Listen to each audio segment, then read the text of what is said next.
Dear community, welcome to the second episode of our EBS Symposium Podcast. Today we had the chance to talk to Tim Lange, partner at McKinsey. We had a thorough discussion on AI in the FMCG industry and autonomous supermarkets. We also had a chance to get some advice on how to break into consulting. So enjoy this episode and have fun. Dear community, welcome to our second episode of our EBS Symposium Podcast. Today we have the pleasure of welcoming Tim Lange, partner at McKinsey & Company and leader of the EMEA Retail Operations Group. Hello Tim, we are thrilled to have you here today. How are you? Thanks a lot for having me. I'm doing really well. Exciting for the next hour to discuss a couple of very hot topics with you. Great, thank you. First of all, thank you for welcoming you at your office here in Cologne. Great space. And before we dive into today's discussion, could you introduce yourself to our community maybe in a bit more detail? No, for sure. So Tim Lange, I'm, as you said, partner with McKinsey. I'm now 13 years with the firm.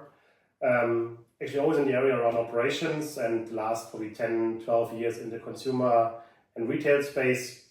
That's also the area where I serve most of my clients on really large operations transformations, but also a lot of around e-commerce, omni-channel.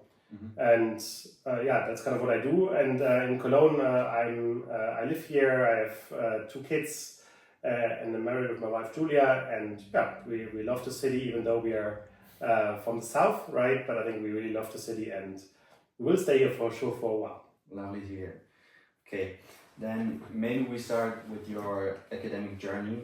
I saw that you studied management and technology at the Technical University of Munich, graduating with a Diplom Kaufmann degree. How did your education at TUM shape your career path and prepare you maybe for your future roles? Yeah, well, great question. I think I always see kind of university and studying a bit like almost like learning a language, right? Yeah. And that's why also when I look back, studying my time at the Technical University of Munich, right? I had kind of the business administration context, but at the same time also the mechanical engineering colleagues, right? So which I think I would say I had a chance to learn different cultures of people, different languages in that sense, which I think enabled me also quite a lot for my later, especially in consultancy, where you just say also very different cultures, very different companies, different people, and also different schools of thinking, right? Sometimes more more business administration focus, sometimes more finance topics, at the same time, sometimes more math, more physics, and also just logic, which we learn a lot also in the mechanical engineering field. And that's why I think it prepared me quite well. Also, honest to say, probably until mid of my studies, I didn't even think about consultancy until I did a couple of internships, and one of the professors in Munich was also kind of an owner of a consultancy company.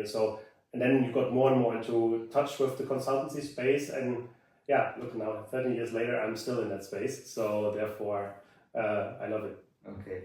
And you mentioned those different languages you learn, for example, then with a more mechanical background also. Did this somehow pave the way in which direction you, in the end, went in the field of consulting? Because you're in the retail operations, but also in the supply chain field.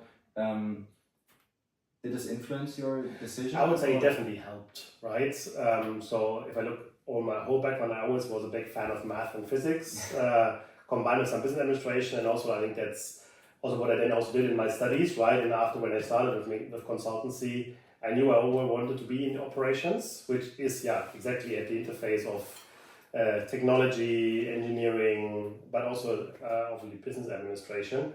And that's why it definitely helped to stay in that space. Even though I knew pretty well that I wanted to end up in operations, that I wouldn't end up in consultancy. Obviously, I didn't know it when I started studying.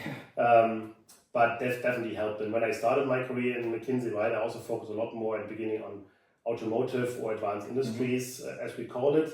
And then I think it was to a certain degree just a bit of luck, a bit of, I would say, things, the destiny, I don't know, right? But it kind of happens, then you do interesting projects with colleagues, and that's also how I ended up in the consumer space, where I also do consumer CPG companies, right? Retail companies, apparel companies. So I think if you would ask me, 13, 14 years back, I wouldn't think that I would have ended up in consumer operations, but I would rather thought it might be more like the big car OEMs or the AI companies, but now, I'm in consumer, and I think it's also industry which is super interesting because it touches everybody's life, right? And everybody from us buys products, right, either online or offline, so we can all relate. That's also what I think is so interesting about this consumer space. You get in touch with this perspective in your everyday life. So when you're walking through the shops buying groceries, you see this whole process with this consumer products related space, and I think it's so interesting to see how actually fast moving it is and everything changes in such a fast manner, and then being right in the center, maybe working on those projects. I can imagine it's very interesting. But then you also mentioned you started at McKinsey over 12 years ago, 13 years. How did you actually end up at McKinsey? Because obviously for us, we have a lot of students as an audience, and I can imagine for those it's also very interesting to see how you actually end up in this spot. No, it's that, right? I would say if you would ask me until like I finished my Grundstudium, which was back then, right, like a bit less than a bachelor degree, but I would have said, look, I will always go directly to the OEM space or definitely the industry, right? And you have a lot of touch points, and if you're in Munich, Siemens, Bosch, BMW, Audi, right? These kind of players, right? And that's probably also what you got to know at that time a lot. I think then we did a couple of internships, you talk to more and more people, and then also the big consultancies from McKinsey, BCG, Bain, and Roland Berg, and all the others are kind of close at the universities, right? And I do a lot of kind of great events. And when I finished my education, right, I was kind of, in all honesty, I applied at all of them, right? And I think I was in a good situation that I got quite a number of, I would say, acceptance. And then I had the choice, right, to make, and I think then it was the pure gut feeling about the people I knew during those events from university, but also the people I got to know during the whole interviews. And then it was kind of really just saying, look, where do I feel most kind of, this would be great, these are my future colleagues. And that's how I made the decision, right? Probably less rational, you would expect, right? And maybe after so many years, you could say now backward looking, there could have been a couple of more rational points why I chose McKinsey. But honestly, back at that time, I just felt, hey, this is a super cool place. They are working on stuff which I feel excited about. And at the end, it was the people who kind of convinced me. And then what brought you to Cologne? Did you start your journey at McKinsey also at the Cologne offices, or I started actually in a different region? Yeah, I actually started in Munich. And then it kind of was a couple of private, I would say, events, which then made me choose kind of a different city. And roughly 10 years ago, and I moved to Cologne. As I knew a couple of people here, I always like kind of the mood, the culture of kind of the Rhine-Main area, which I think is a very open environment. And if, as I come completely from Bavaria, it's a very different culture and a very different style, but I like it a lot, right? And that's why it made it easy to move. At the same time, I think I love the flexibility. If I would have not liked it, I could have gone back kind of by a switch of a finger, right? So that's also I think the beauty of consultancy. You can try a lot of things in different offices, in different countries, in different industry, different topics, and if you want, you like, you stay. If you don't like it, you move on, right? I think that's the beauty also of consultancy, and that's part of your life. Great. So that was something that I was also going to ask, this whole reallocation process. So you mentioned it's quite easy, you said, but it's also... Oh, okay. That's actually very, very quick. Okay, but then I don't know how it was back then, but I assume you maybe started as a junior consultant, or in McKinsey terms, it's a fellow, right? Which is it's like if you have in your case probably a master degree, but without kind of any, I would say, significant kind of job experience, right? So directly after university, and then we have this fellow program, which I know a couple of others have as well, where you do 2 years of consulting work. And then you earn, I would say, a bit the right that you can then do 1, 2, or 3 years of educational leave. Where you can do either PhD, MBA, or some other kind of, I would say, second title and so on. And or you kind of do also social leave, also possible. and then obviously you become afterwards senior consultant, project manager, etc. Now you have risen through the different ranks at McKinsey. Can you maybe share some pivotal moments from the different steps you went through? No, definitely. I think if I look at it, there were probably two major ones, right? Yeah. There was one in 2014, actually, at the end of 2014, where at that time I still did most of my stuff in advanced industries, automotive. But I think at that moment of time I was a junior engagement manager, and I asked myself, like, is that now the environment I like to work with, right? And I think, and that's why I made the choice to move into follow a couple of other colleagues in the consumer space. And a lot of people told me, look, wow, that's now a big move, and maybe you're not successful, and then it doesn't work out. Obviously, I'm still here, so it worked out pretty well. And I believe if I wouldn't have made that choice, I probably would have left McKinsey potentially, because it was just not the environment, the context I love to stay, right? And that's why I moved. That was one. And the other one was actually 2018, which my second year as an associate partner, which I think we all go through ups and downs, right? During our career, it's going well, sometimes not going so well. And that year didn't go as expected. And I was all thinking, like, now, okay, is that my future? Yeah. And I think at that moment I was really thinking about leaving, even though it always felt like leaving with your own family, right? If you're born and raised with McKinsey over so many years. At the same time, it was kind of, at least you ask yourself the right questions, if that's the right future space, right? And then I think I answered a very clear yes, I want to be here. And then also things worked out well. And sometimes it's really about context and less only about your own performance. And I would say 1.5 years later I became partner, because I would say some things fall in place, right? And that's, but again, I also very thankful about the people around me, because I know kind of without them I wouldn't have made it, right? And these are, you feel in those moments when you have to make these changes or make decisions. I think that's where I think it really differs. It's easy to have good friends when it's always sunny, right? Sure. But in a moment when it's kind of a bit cloudy, then I think you really feel that's a difference. And without those two moments, I probably wouldn't be here where I am today, right? Would have been maybe in a different place, but this was for me definitely big changes and big pivotal moments. And you already mentioned that now you're in your role as a partner, but what does your current role actually entail? Like, what does a daily life of a partner looks like? Interesting you asked, right? I think probably not the perfect daily life, right? But I think as a partner also, of course, I think there are definitely a couple of different elements, right? One is, and first and foremost, is kind of to make sure when we do our project with our clients that we deliver the aspired impact. Yeah. And that's why also maybe the partner role in some consulting is different. In McKinsey, it's also, I'm the one responsible on the project outcome and to make sure we have the best possible outcome, best possible results, and we bring the best experts, the best team, right? And I'm also part of more or less everyday problem solving with my team members, with our clients to ensure this. So I think part of this delivery of engagement is core, and for me that's also the most exciting part, right? I want to be part of solving the problems and not just kind of signing the contract and afterwards you won't see me again. So that's for me a very important moment. What is also the most fun about consultancy. Great. So not only selling the project and then moving on, you're actually engaged on the project, solving the issues and exactly. And that's the core part of what I do, right? I would say on average week it's probably 60-70% of my time.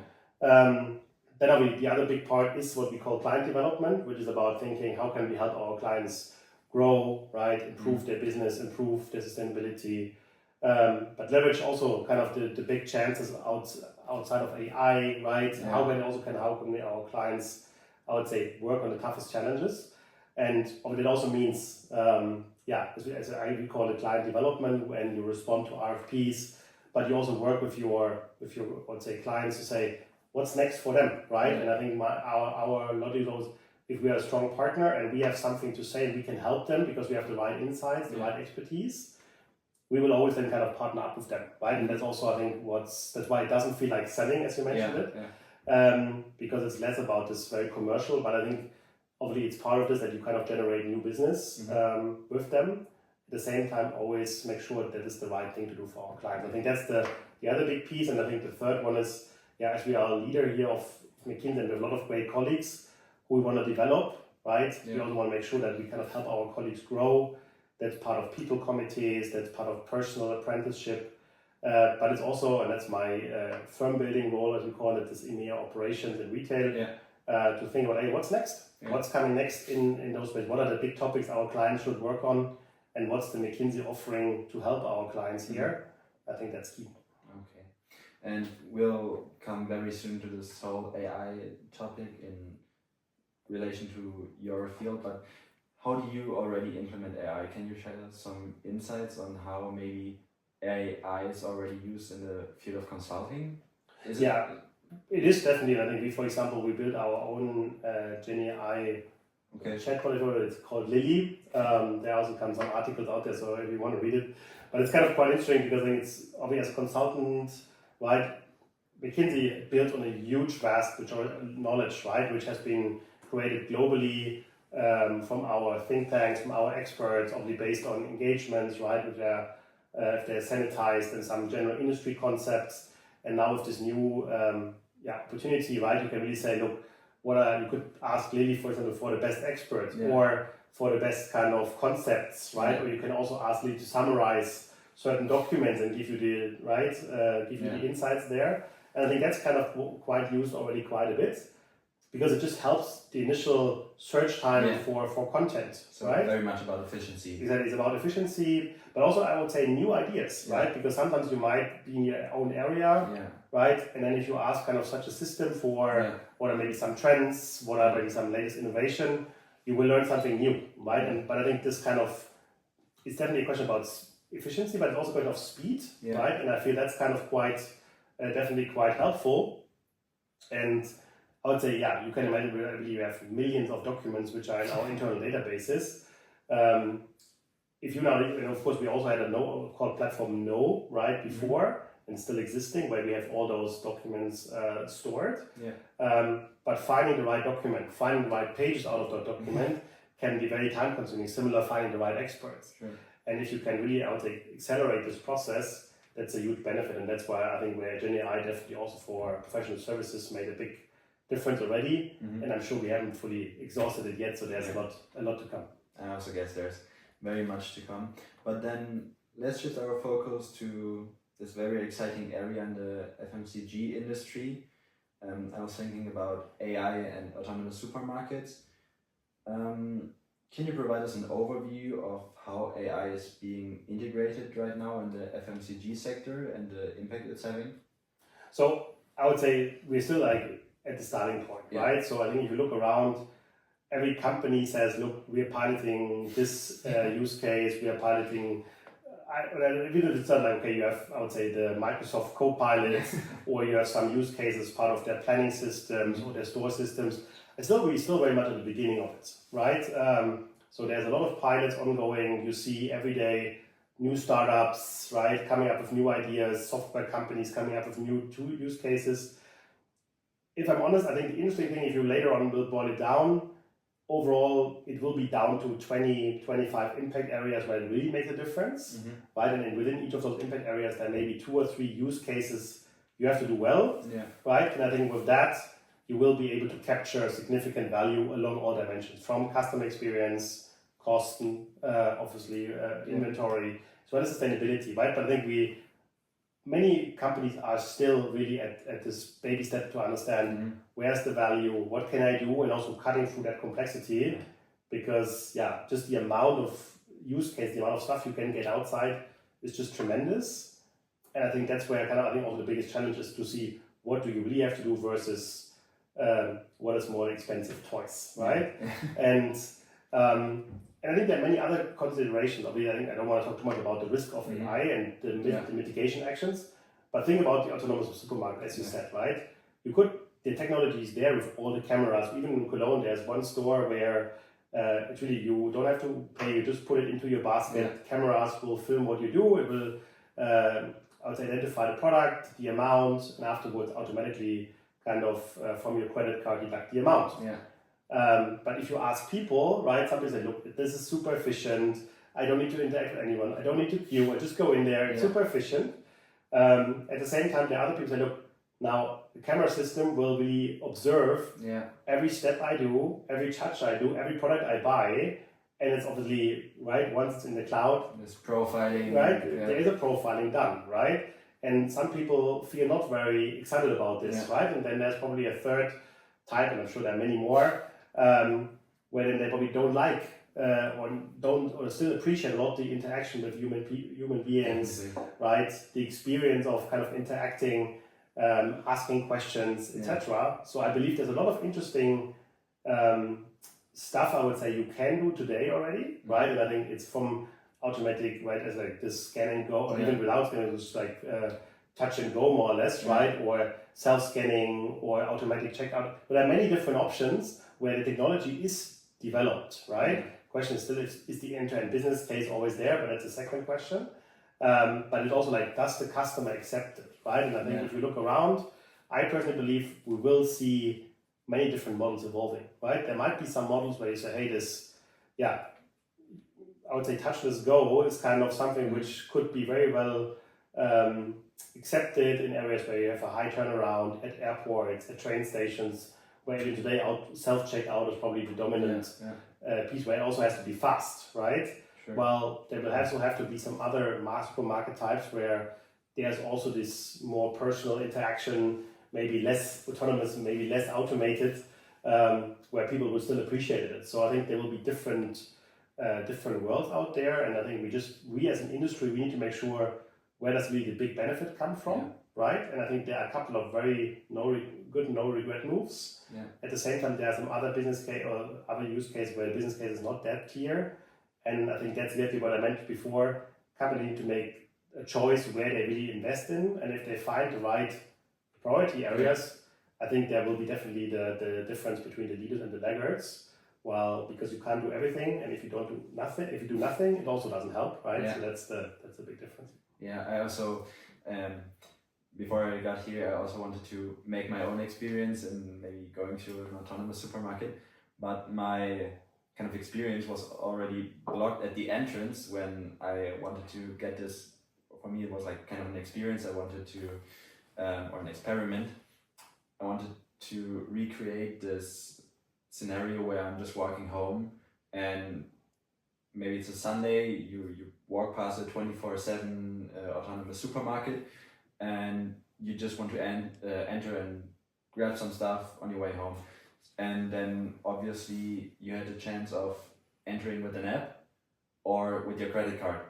And obviously I didn't have the app at that point because I wanted to create a spontaneous scenario, but then I was already rejected when placing my credit card. So that was also something new for me, and I think something interesting on how you make it accessible for everybody, because obviously there is this blockade in when entering a store, because you can't just leave it like open when entering a normal supermarket.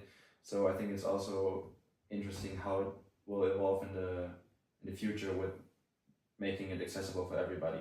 Yeah. No, but I think for me, again, there is definitely a case for why some of those models could obviously exist, right? From, okay, they are open on a Sunday, right? Which probably, if you have too many people, at the same time, as like some people would love to kind of make it very fast, and they're okay with kind of having the app on it, or even like the camera kind of observes every step. At the same time, others won't, right? And that's why probably they will all exist. And obviously, the other big topic is: do we have enough people in the future who want to be working in a supermarket, right? Who want to kind of be at the checkout, who want to be filling up the shelves, right? Where technology can help, I would say, to overcome constraints, and some stuff do it really better than people, right? However, there are also technology, I would say, constraints, and I'm personally not a big believer of that. I would say a robot can do it, I would say, for example, filling the shelves up in the same way as a human can, especially if the products are not perfectly cubed carton boxes, right? But more probably is a bit more flexible. And I also would doubt that there's the best use of robots. I'm sure there are many, or I know there's many, but at the same time, this kind of defining the right answer of where it doesn't make sense, where it does not, I think will be also crucial. Then, thank you very much for those insights. Maybe moving a bit on to another topic where AI is implemented, supply chain management. How is AI used in this field, and how are AI-driven solutions being used to optimize the supply chains, and what are maybe some challenges you're experiencing in this field? So I think, especially I would say the area of supply chain management, right, I think has been using AI, right, for many years already, right, because I would say analytics, I think that's kind of what planning does for the last 20 years, right? What transportation management, warehouse management also kind of includes already for many years. Yeah. At the same time, obviously, there has been a tremendous, I would say, improvement of the accessibility of algorithms, the speed, the computing power, so to really make use of all of these opportunities, right?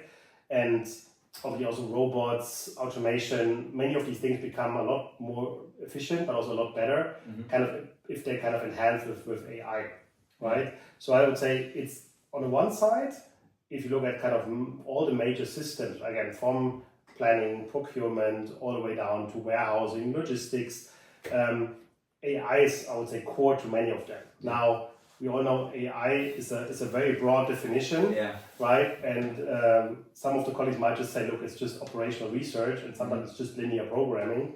I personally believe the big of the advancements come exactly if you leverage those, also sometimes statistical methods, but you combine with scenario planning, right? But also with machine learning to kind of improve those models a lot faster than a human could do.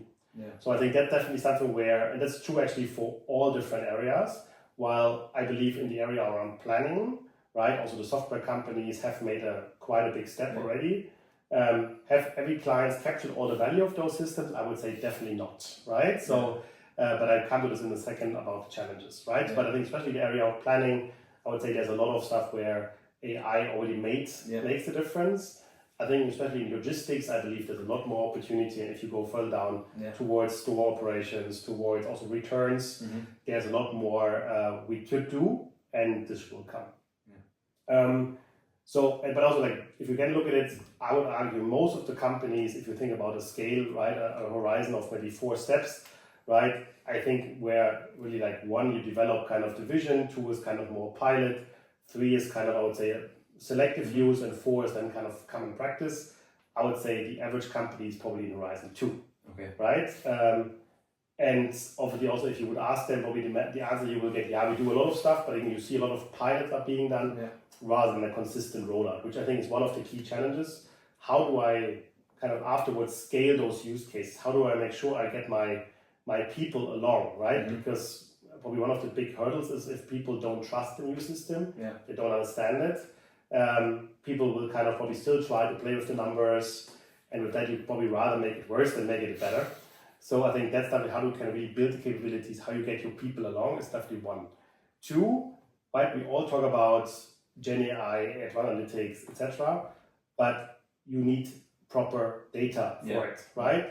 And I think that's still a huge, everybody's talking about data lakes, the cloud, whatever, but I believe kind of it's also just, I would say probably 20% of the companies have really cracked the code, while for the other ones, the data field is still very patchy in different systems, in different formats. Sometimes the fields are called differently, even though it's the same type of data.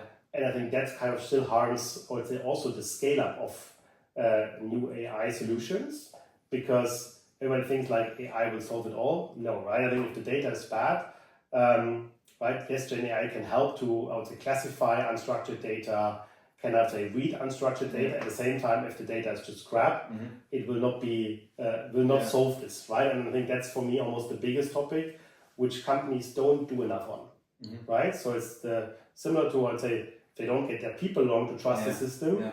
If they don't work on the data, making sure they can now leverage the data at scale, this will be the other big kind of pain point or break point even.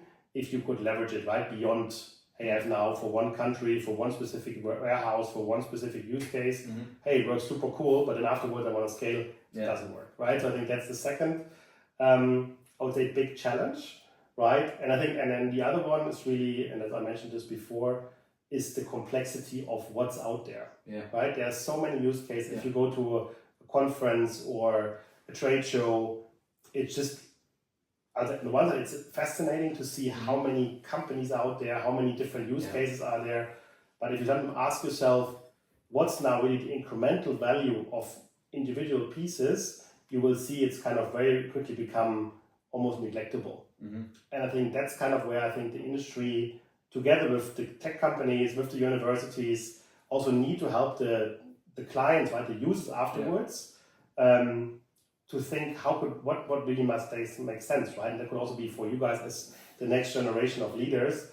Could be like, how does university, how does internships, right? How do they prepare you for now? Where do I kind of cut through that complexity? How can I find out where's really value versus there's just a lot of complexity which doesn't really help. And then I think you may sometimes make bold choices, but then go all the way. Data, people, scale, right? I think that will be, for me, very interesting also topic going forwards, because that's also honestly the area where we do now a lot of our work, where we want to help our clients to get through this and not just get stuck in the area around pilots, and then the business value is rather low. Yeah, and obviously you can't name any clients, but how frequent are you contacted about like solving any issues regarding AI? How present are those issues with your client, and how are you advising them in this field? Yeah, so I think for me, there's many of the kind of clients contact us and like, hey, can we talk about the latest innovation? And we heard about this cool Gen AI use case, or right, wherever. There's a lot of buzz up to be. And this sometimes is the starting point, right? But I think what is always for us important is really, and you might say as every consultancy does that, but we say we very focus on what's the impact for our clients, right? So what's the impact they can achieve? And obviously I think there you can't separate anymore traditional versus AI versus digital or tech, right? At the end of the day, to achieve the impact at stake, you need to work and across all of those buckets and bring it all together, right? And for us, especially now, I would say in consumer and retail, a big topic is really, obviously, there needs to be functional excellence, right? And we help our clients to be the best in procurement, the best in manufacturing, the best in logistics, and so on. But we also see more and more the next generation now where the impact comes is what we call the end-to-end space, so that you optimize interfaces, right? Often you have the classical procurement planning interface where procurement wants to buy big batches because it's cheapest. Planning says, look, but then my inventory goes through the roof. Logistics is complaining because the warehouses are full. And then maybe if you're unlucky, kind of the products expire before you have sold them, right? So how do you solve those, right? And I think that's kind of, I would say, you could argue it's super obvious. Most of our clients out there are very siloed, right? And so that's why one is really about functional excellence, two is around this end-to-end thinking, and now the third layer, kind of this tech enablement, which definitely has been accelerating over the last 5 years, and probably got another acceleration in the last 12 months with Gen AI. I think if you put all of those three together, the impact you can achieve along, again, customer experience, cost, inventory is kind of really, you can make a step change, right? And here we talk really 30-40%, right? But again, you need to make sure you link them together and rather do the right couple of big things really well than die kind of in complexity and beauty with 1,000 things. And I think that's where I think the biggest difference would come from.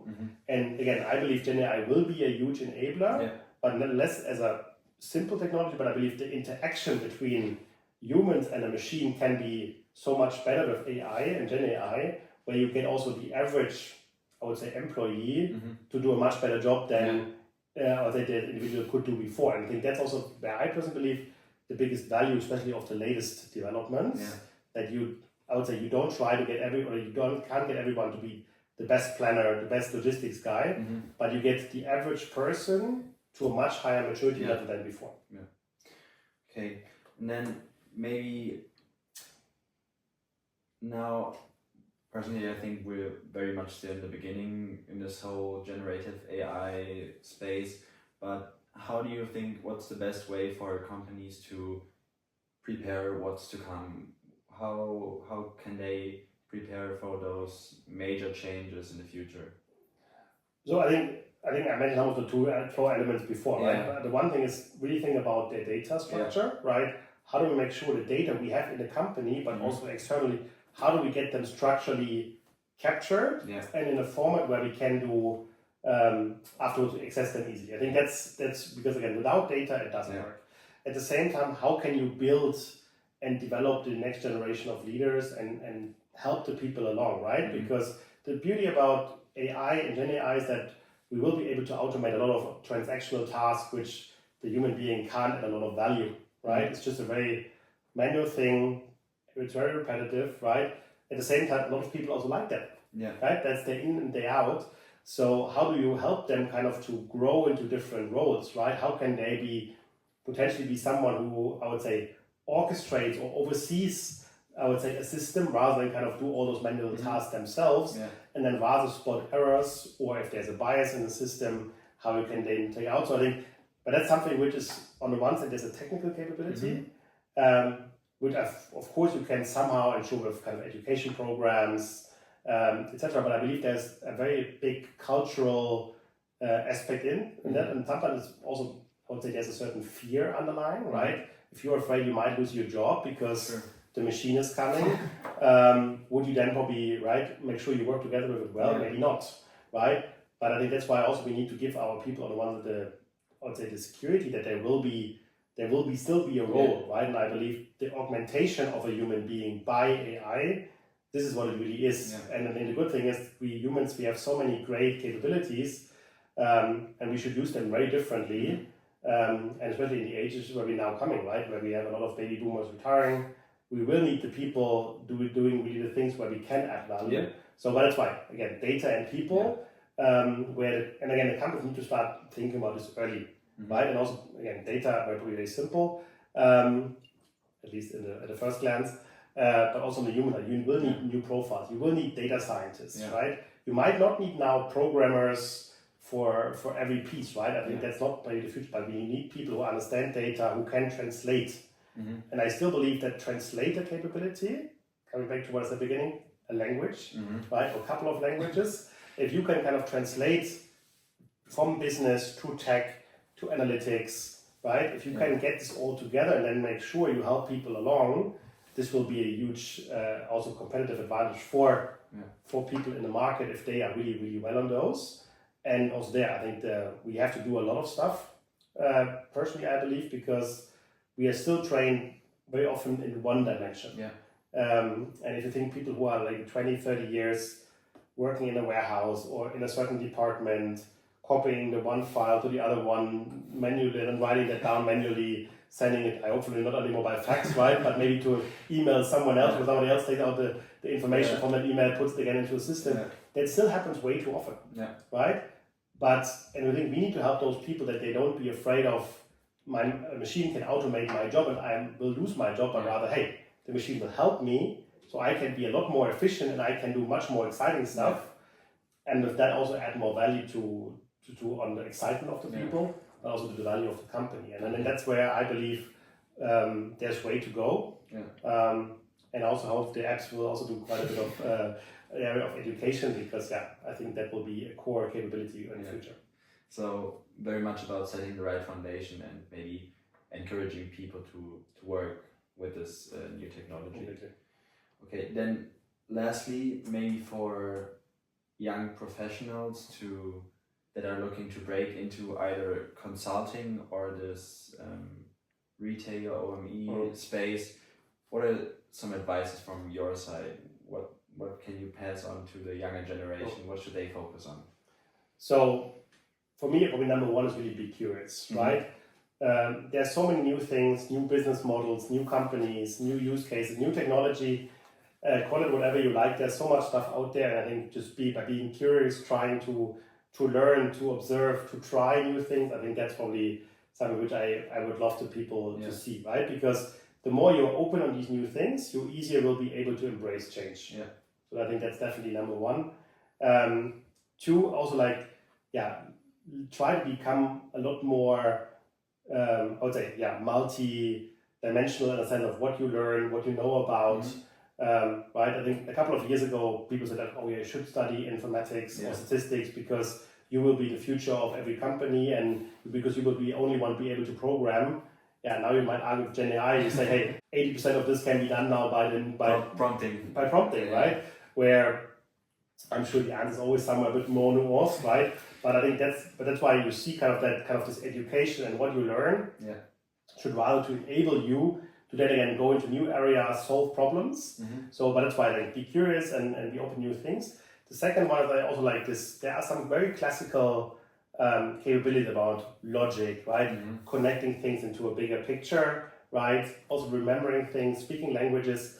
There will be elements where yes, AI can help us, but I'm always surprised when people think, oh, in 5 years from now, we will always have kind of the knots in our ears and then we don't need to learn a different language anymore, right? But if you feel in a business context, or if you also have been training for leisure, where there's not the best Wi-Fi connection, right? Or the mobile, and you can talk to people and you can make friends because of this personal trust when you talk with them about it. I think that will be something where I think the human being is kind of a fantastic, I would say, just a fantastic species where you make these connections, right? And they become very personal.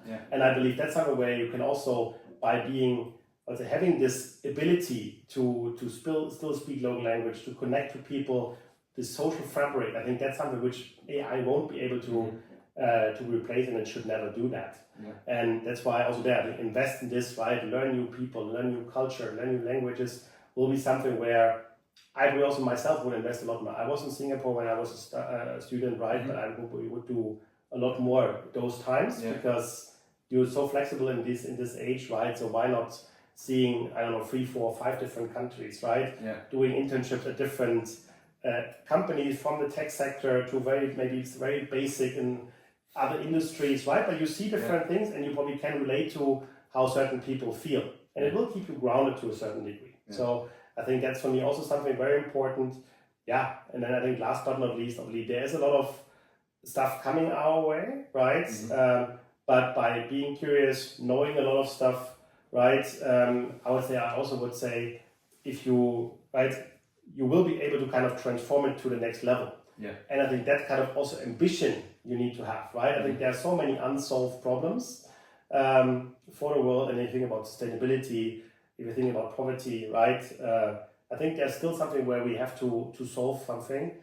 And also there, right? How can we leverage the technology and all the good things coming our way for the better, rather than kind of for seeing wars or people getting richer while others getting even more poor. I think there's a lot of stuff we can still do. So if we can have this compass and use our great technology, great insights, great expertise for even doing better, I think that's something which we can all hope for. Great. Thank you very much, Tim, for those fascinating insights. I'm truly sure there were many good ideas for somebody who's also looking forward to break into that space, either of consulting or your platform. It was a pleasure having you today. I'm looking forward to getting more to know about this topic in the future, and also interested and will follow it very closely what's going to happen in the future. Maybe from you, any last words to our audience? No, honestly, I think thanks a lot first of all for having me. I think it's a super exciting topic, and for sure I think we could talk days just about AI and Gen AI in the consumer and retail space, and even longer probably on what I would say kind of you could now say to younger generations, right? But at the same time, I believe I think this format I think is also great to share thoughts, right? And again, very happy to also stay in contact, right, and have the further exchange. Because there's so much stuff we can do together, right? And therefore, I believe this could be a great start that we share more ideas, discuss ideas, and I'm sure you guys have also many good ideas, many business models you have on your mind, which could help us as a business, but also could help the world as a society. So I'm quite curious to hear also what some of the other kind of symposium kind of people are talking about. Right, and with that kind of also, thanks a lot to you guys for your effort here. It's a great stuff, and again, if there's more interested talk about things, very happy to. Right, as I said, we are just at the beginning of a new era, which is going to come, and I think we all can shape it, and we all need to make it happen. So that's why probably it's the best time is yet to come. So therefore, looking forward to that. Great. Thank you so much for having us today. Thank you. Hope you enjoyed this discussion with Tim Lange from McKinsey on how AI is spreading in the retail sector. Don't forget to follow us on our social media accounts, and also don't miss out our next episode where we are going to talk to Niklas Nink, Team Head of Sales at Edmond de Rothschild. Until then, stay tuned and goodbye.